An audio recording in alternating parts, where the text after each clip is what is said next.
and the omnibus. So I was forced into the Archers when I was a child. And look, it's come back to bite me later on. I'm awash with this stuff. The Archers is the world's longest-running radio show, with more than 15,000 episodes broadcast.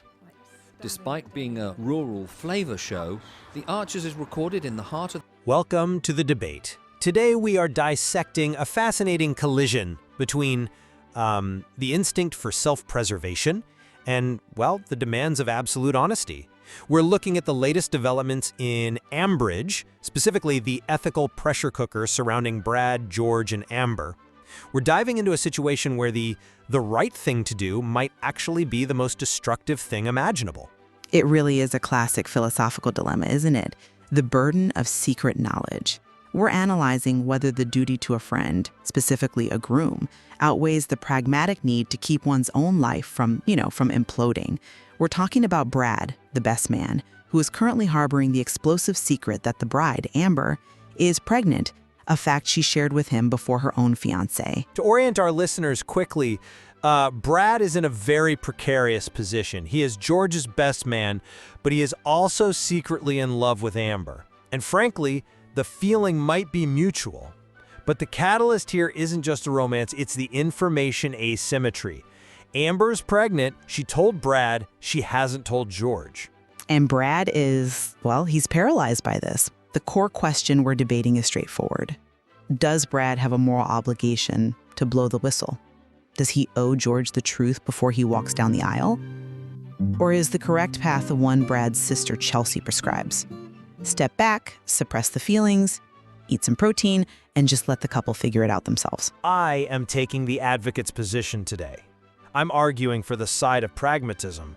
I believe Chelsea's advice, while yes, blunt, is the only ethically responsible course of action here. Brad's primary obligation is to his own future, his university prospects, his mental stability. Silence, in this specific context, is a mercy. It's a form of triage to prevent total destruction. And I am the dissenter. I'll argue that this pragmatic silence is actually moral cowardice. By stepping back, Brad becomes an accomplice in a foundational deception. When a best man holds the bride's secrets against the groom, the structural integrity of the friendship and the marriage is compromised before it even begins. Okay, so let's get into the thick of it. I want to start by framing the reality of Brad's situation. When we find him in this material, he isn't just sad, he's effectively non-functional. He's in bed, feigning a physical illness just to avoid facing the world. Chelsea, who acts as the voice of cold, hard reality here, correctly identifies that this is a mental health crisis. Crisis is an understatement. He's spiraling. From the complexity of their lives. As Chelsea points out, they have a lot to deal with, specifically the economic reality of a child and a marriage. Brad doesn't fit into that equation. The romantic moment, that kiss between Brad and Amber, it happened on a night of extreme trauma, the night George was bottled. It was an anomaly. Amber has subsequently made a clear, autonomous choice to stay with George. For Brad to intervene now, to detonate the situation in the name of transparency, would be an act of ego. It would destroy his university placement and destabilize a young family that is already on shaky ground. It's destructive altruism. But I call it basic relational integrity. You're framing this entirely around Brad's survival, but you're ignoring the toxic status quo he's being asked to uphold. We aren't talking about a casual acquaintance keeping a secret. We're talking about the best man. Historically and socially, that role implies a specific duty of care to the groom. You are there to support the union. If you're harboring the bride's secret, specifically a pregnancy announcement, you are actively undermining the groom. But does the title of best man strip him of his right to self-preservation? At what point does the duty to the groom supersede the duty to oneself? Well, it strips him of the right to be a passive observer. That's the point. Look at the timeline. Amber told Brad she was pregnant before she told the father. That creates a massive power imbalance. It humiliates George. And you dismiss the kiss as an anomaly, but Brad admits to Chelsea, honestly, I think she feels the same. That isn't a delusion. That's his assessment of reality. If Amber's commitment to George is that shaky, Brad staying silent means he is allowing George to walk into a marriage and fatherhood under false pretenses. He's letting his best friend commit his life to a lie. That isn't mercy. That is betrayal dressed up as politeness. I want to challenge that definition of betrayal because it rests on the assumption that Brad owns this information or has a right to distribute it. And this brings us to the first major point of contention, the weight of the pregnancy secret itself.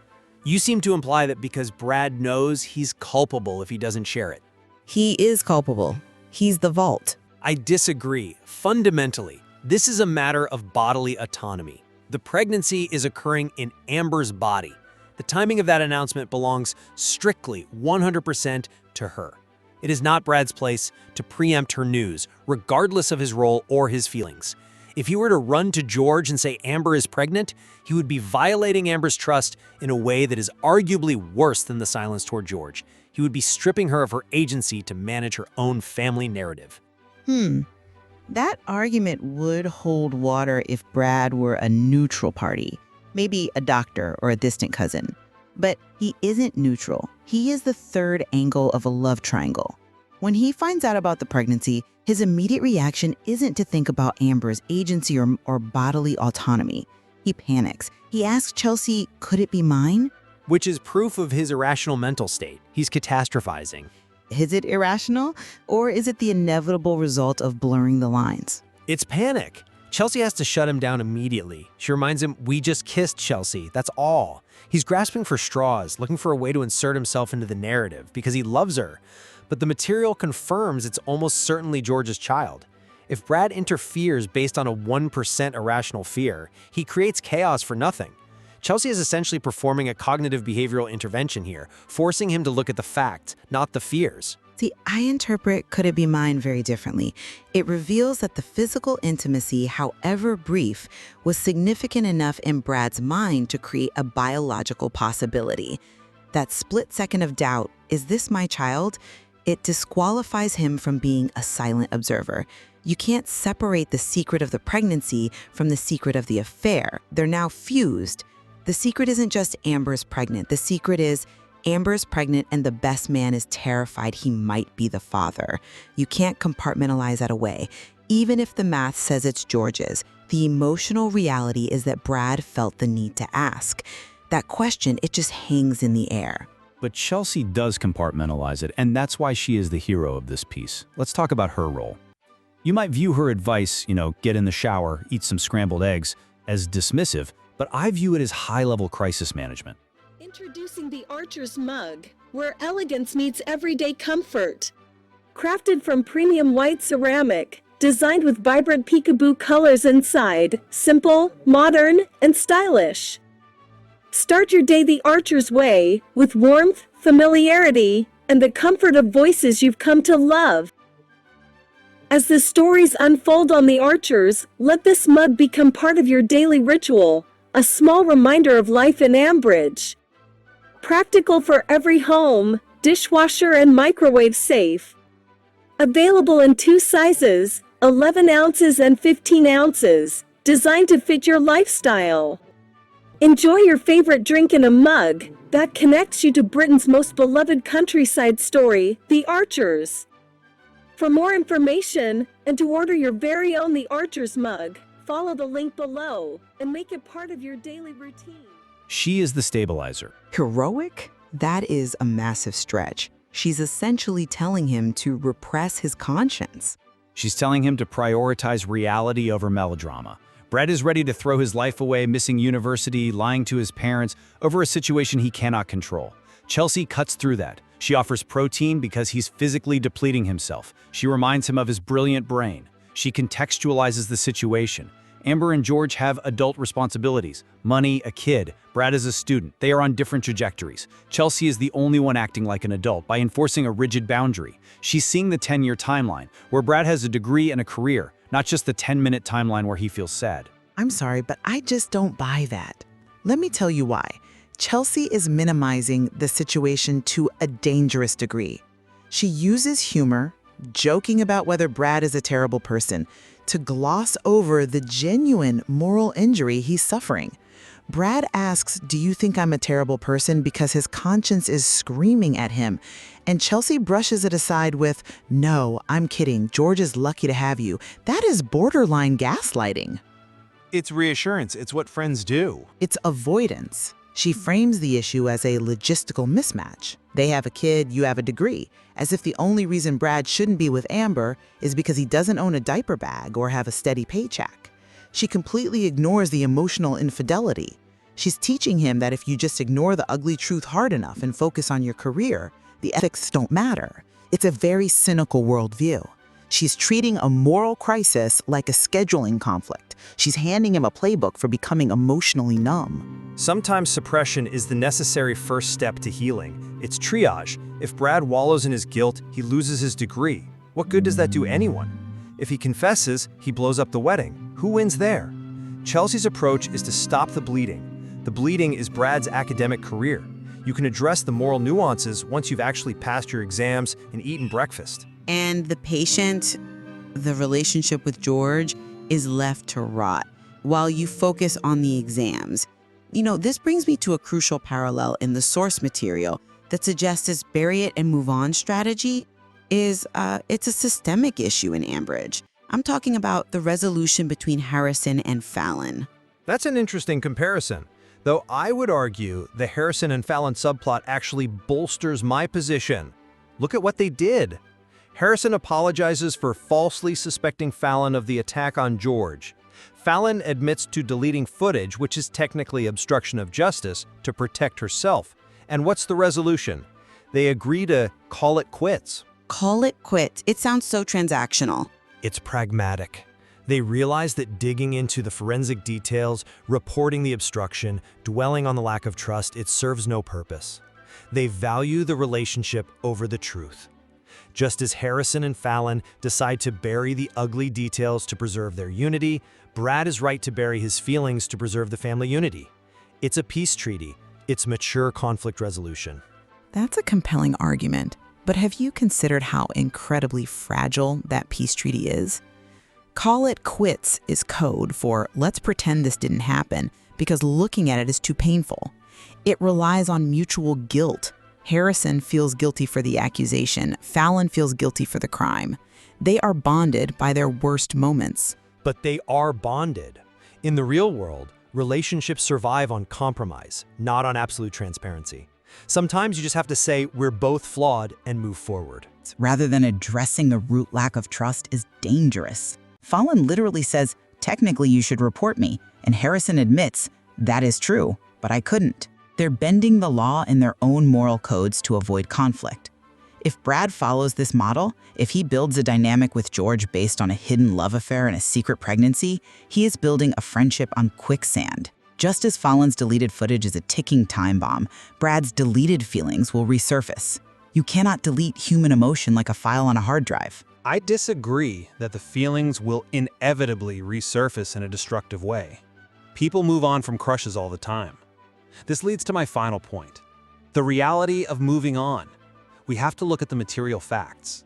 Amber is pregnant. As I said before, the die is cast. Brad hanging around, confessing his love, or telling George about the baby first, none of that changes the biological reality. It changes the informed consent of the groom. But to what end? If Brad confesses, does George leave Amber? Maybe. Does Amber leave George? Unlikely. She has already chosen to stay. The most likely outcome of a confession is that Brad is ostracized, George is miserable, and Amber is isolated. By staying silent, Brad preserves his own trajectory. He asks Chelsea, what happens now then? And the answer is nothing. That is the hardest, most mature realization. Sometimes you do nothing, because doing something makes it worse. Nothing is an active choice. Regarding his own transparency, he asks Chelsea, "Do you think George has seen that?" referring to his feelings. He knows he isn't a good actor. Chelsea claims, no, why would he? He's too wrapped up in himself. But that is a massive gamble. It's a calculated risk. And frankly, George is wrapped up in himself. That's why the deception works. It's a losing bet. Brad admits that Chelsea noticed he lights up when he sees Amber. If Chelsea noticed, and she's relatively peripheral, George, who lives with Amber, will eventually sense the disconnect. Silence is a temporary, ineffective fix. You're asking Brad to perform a role, the supportive best man, while he is internally screaming. That cognitive dissonance is what sent him to bed faking an illness in the first place. You can't build a brilliant life and university career on a foundation of profound repression. Eventually, the mask slips. I think you're underestimating Brad's resilience. Chelsea is right. He has a brilliant brain. He can compartmentalize. The text ends with him accepting the coffee and the breakfast. He's getting back on the rails. That's the victory here. He is choosing his future over his past. He is choosing to be the architect of his own life rather than a victim of his feelings. He's getting back on the rails of a train headed for a cliff. He asks, "Do you think I'm a terrible person?" That doubt isn't going away with a plate of scrambled eggs. He is suppressing a moral injury, and those tend to fester. He might get the degree, but he loses his soul in the process. We're coming to the end of our time, so let's distill this down. I stand firmly with the pragmatic approach. Feelings are not facts. Brad has a life to live, university, a career that should not be sacrificed for a relationship that Amber herself is not pursuing. Amber has made her choice to stay with George. Whether that's out of love, duty, or fear of the pregnancy, it is her choice. Chelsea's tough love, the protein, the shower, the reality check, is the act of true friendship here. She is saving Brad from himself. And I maintain that while practical, this solution is ethically bankrupt. You are allowing George to walk into fatherhood and marriage while his fiancée is emotionally entangled with his best man who knows about the baby before he does. That is a recipe for disaster. By encouraging Brad to step back, Chelsea is teaching him that self-interest trumps truth. It creates a dynamic where George is the fool, Amber is the deceiver, and Brad is the accomplice. No amount of university degrees can wash away that stain on a friendship. It is a situation with no clean answers. This episode really forces us to reflect on the theme of clean breaks. Whether it's Fallon deleting footage to save her skin, or Chelsea telling Brad to delete his feelings to save his future, the material asks if it is ever truly possible to wipe the slate clean. Or if the truth, like a deleted file on a hard drive, is always there, just waiting to be recovered. We leave it to you to decide whether silence in this case is a protection or a lie. Thank you for joining us for this intellectual exchange. Until next time. So, what are you doing now? Just getting ready for the next episode. Just And, moving mics around. So, what do you do? I do the spot effects on the arches. Any Are you what we movements call Foley then? and- kind of. Yep. Okay. And these are all part of the paraphernalia of production. Yep. That's the ball bar. That's, This one. yep. That's. Haley so wanted to be in their own place when their baby came. It's due in 2 months. Not much chance of that now. No. I mean, it would have been a stretch for them financially, mind, but I just wish there was something practical I could do to help them, Caroline. I think The Archers has had this immense popularity over the years, basically because it has always very accurately reflected the reality of life and living in a rural community at whatever